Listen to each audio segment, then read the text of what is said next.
Fala pessoal, tudo bem? Hoje estamos aqui em mais um episódio aqui no Fala Neuro.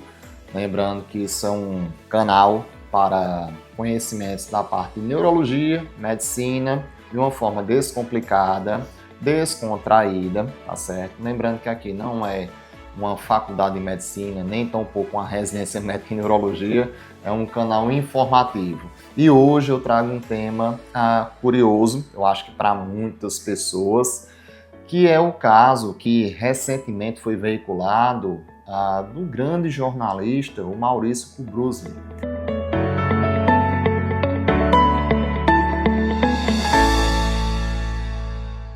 Então, pessoal, você aí do outro lado já ouviu falar sobre esse nome? DFT, demência frontotemporal? Me conta aí, deixa seus comentários sobre o que seria isso, suas dúvidas, né? Porque é um tema um tanto pouco, eu digo a vocês, um tanto pouco obscuro. Por quê? Vejam só, quando a gente traz o termo demência, o que seria demência? Vamos começar por aí.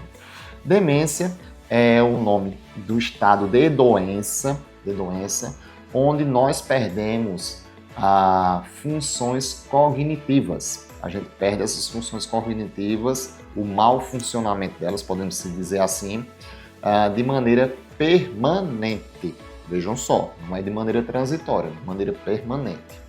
Então, vamos pegar aqui, demência frontotemporal. Vamos entender aqui, que é um cérebro. Olha aqui, pessoal, a gente tem o lobo frontal, que é aquela região que eu falei aqui, compreende o frontal. A gente tem aqui a região do temporal. Então, dentro de uma DFT, a gente tem um envolvimento, podemos ter esse padrão de atrofia do temporal junto com o frontal. Nessa região, a gente pode ver isso através de exames de imagem, né, a ressonância, tomografia, até mesmo ali de uma cintilografia cerebral. Isso nesses exames seria uma ferramenta importante para auxiliar a gente a entender da triagem mesmo, se trata-se de um caso de DFT ou não. Normalmente as demências frontotemporais são um grupo de condições, podem até ser subdivididas, que podem levar à atrofia precoce dessas regiões aqui, a temporal com frontal. Mas como assim, doutor Patrick? Vejam só, o cérebro, cada região dessa não é isolada. Veja, imagine que isso aqui realmente tem conexões, que a gente chama de redes neurais. Então, dentro do frontal, ele se comunica com a parte occipital, que se comunica com a parte temporal, que se comunica com o parietal, tá certo? Que também se comunica com áreas aqui, que é o cerebelo, que se comunica, enfim, tem fio para todo lugar aqui, tá certo? Então, existem vias que são responsáveis por essas funções que a gente chama funções mentais superiores, que são funções cognitivas. Vamos lá. A linguagem. Dentro da linguagem a gente vai ter a leitura, a escrita, a fala espontânea, a compreensão, dentro desse cenário a própria leitura. Então isso são funções executivas. O fato de você fazer o cálculo, calcular. O fato de você reconhecer cores, reconhecer formas de objeto, reconhecer sons, isso são funções mentais. A forma de você fazer atos que a gente chama motores sequenciais, por exemplo, o fato de você escrever, o fato de você andar, o fato de você se vestir, o fato de você escovar os dentes, que são movimentos motores meio que automatizados, aprendidos ao longo de uma trajetória de repetição. Então, isso são funções mentais. E também são funções mentais a questão dos nossos comportamentos. Vejam só, a questão de eu conseguir controlar impulsos, por exemplo, no momento que eu tive um desagrado, uma frustração, que eu fiquei em um momento que normalmente eu poderia ficar chateado, falar um monte de bobagem, explodir, ter uma atitude mais grosseira, mas se eu estiver num local cheio de pessoas, porque eu fui, enfim, passei por uma situação dessa, nosso cérebro tem essa capacidade de inibir esses estímulos, que a gente chama de controle inibitório. E vejam só, e quando eu uso isso de maneira simultânea, por exemplo, linguagem, movimentos motores automáticos, repetitivos, que a gente chama de funções executivas, isso também existe um controle, digamos, um maestro, que é o lobo frontal, né? Lembrando também a memória é uma função mental superior, que a gente chama de função cognitiva, e a atenção também. Então, na demência frontotemporal, diferentemente do Alzheimer, o Alzheimer começa muito, assim, na sua grande maioria dos casos, na forma realmente de perda de memória, que a gente chama de memória operacional, uma memória recente. Então, para a demência frontotemporal, ela tem suas variantes, mas aqui eu não vou falar suas subvariantes, porque senão tornaria o vídeo muito acadêmico, tá? Mas só lembrar que existem suas variantes.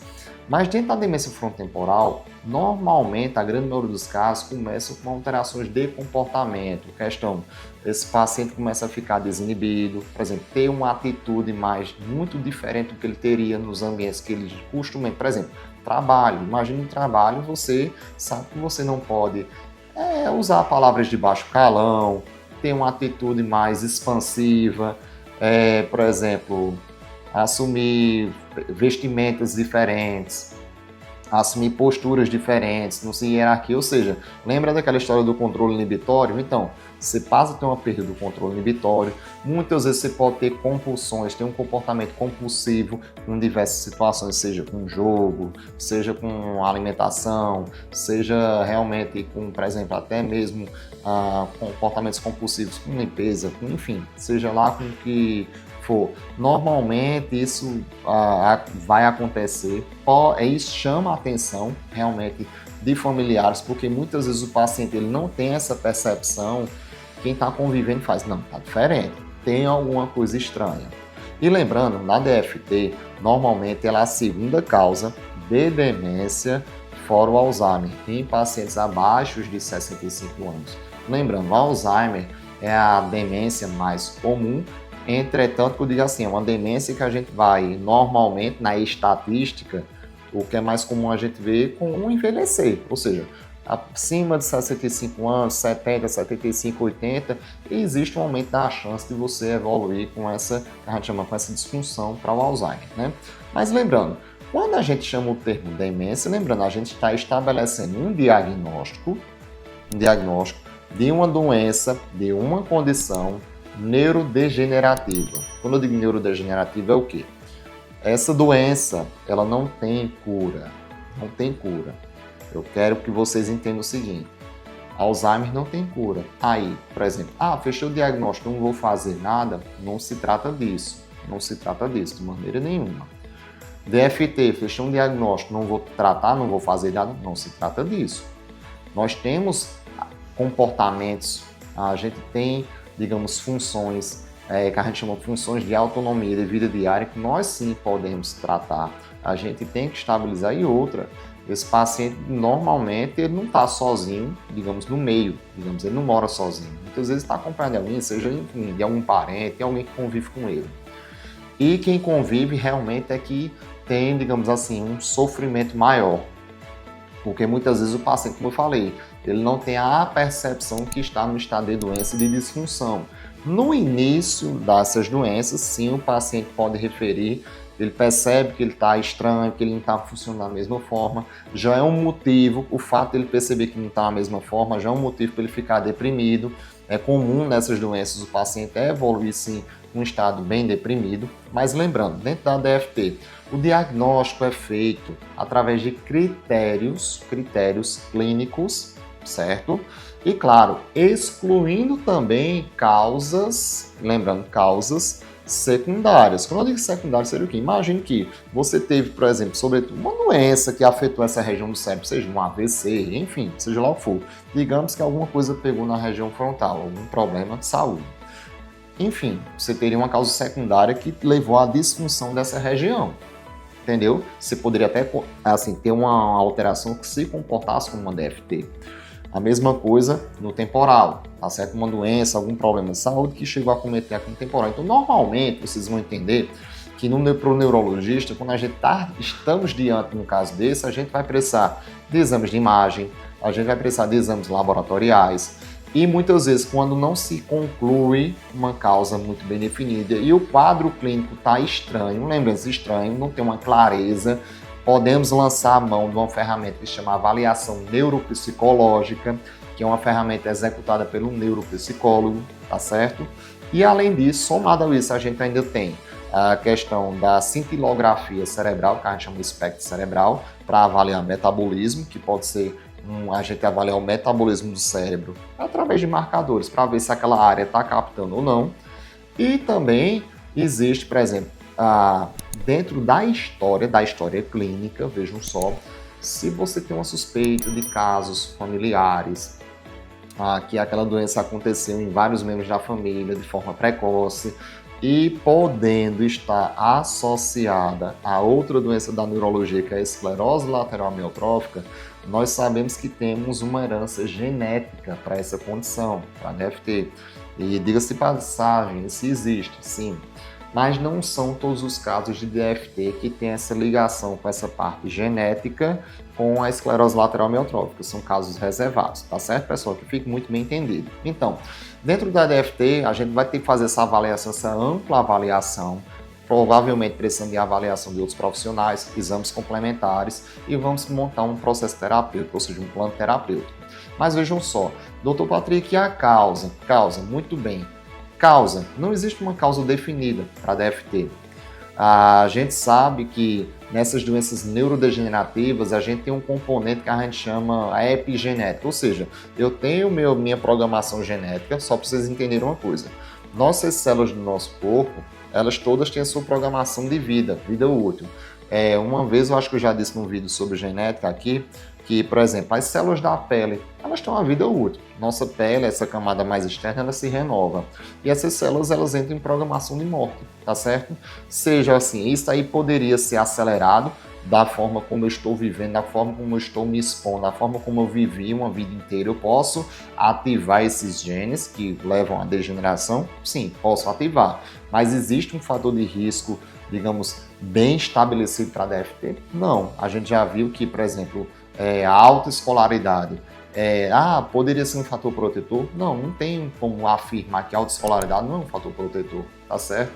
Eu já vi muitos casos aqui, pacientes realmente que têm ensino superior completo, têm mestrado, têm doutorado, vinham a evoluir com o quadro clínico. Então, não tem essa questão do fator de proteção. Ainda assim, como eu falei para vocês, a DFT, dentro da neurologia, dentro dos métodos que conduzem os casos que a gente chama de alterações cognitivas, é uma condição obscura e desafiadora. Por quê? Quando a gente vai para o tratamento, não tem um tratamento, digamos, padronizado, como se fosse uma receita de bolo, que a gente vai usar aquilo e vai dar certo, o controle comportamental. Não tem.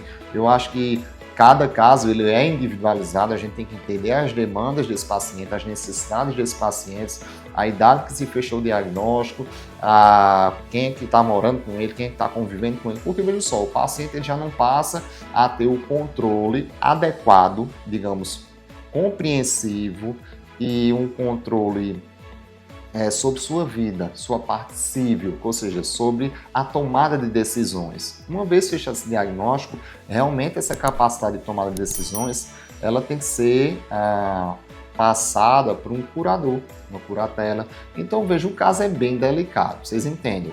Fechar esses diagnósticos não são tarefas fáceis, tá certo? Porque, lembrando, a gente precisa tanto fechar um diagnóstico, montar um plano terapêutico, e também temos que ter um olhar para as questões cíveis e ali está orientando a família sim a procurar talvez um advogado para resolver questões pessoais, bancárias, enfim, seja lá o que for, infinidade de coisas. E lembrando que a DFT realmente ela costuma acontecer antes dos 65 anos, que é a sua idade mais de início, assim, que é o que a gente vê o maior número de frequência, pode ter uma evolução um pouco mais prolongada, mas normalmente os pacientes não venham a falecer da DFT, mas sim de complicações que muitos deles podem vir ficar acamados, enfim, aí tem as complicações de um paciente acamado, pneumonias de repetição, infecções de repetição, internações hospitalares que poderiam culminar ali, que a gente chama aumentando a mortalidade dos pacientes, mas são condições muito desafiadoras. Eu achei importante fazer essa explanação geral para que fique muito bem entendido, para que as pessoas não confundam bem o tema. Então, pessoal, lembrando, se você quer conhecer mais sobre os nossos serviços aqui, que é a Made Confiança, MADE Confiança, é o @ lá do nosso Instagram, nós temos lá a parte mais informativas, conhecer sobre o nosso centro, nossa clínica, os nossos diversos serviços que disponibilizamos aqui e também questões dos meus horários para atendimento, confere lá, tá certo? Mas se você é de outro estado, é de outra cidade, então fica comigo aqui no Fala Neuro, se inscreve, dá o sininho, compartilha, vamos aumentar o algoritmo para uma informação de qualidade, assim eu vos digo, tá certo? Então deixo aqui com vocês um forte abraço e até o próximo vídeo.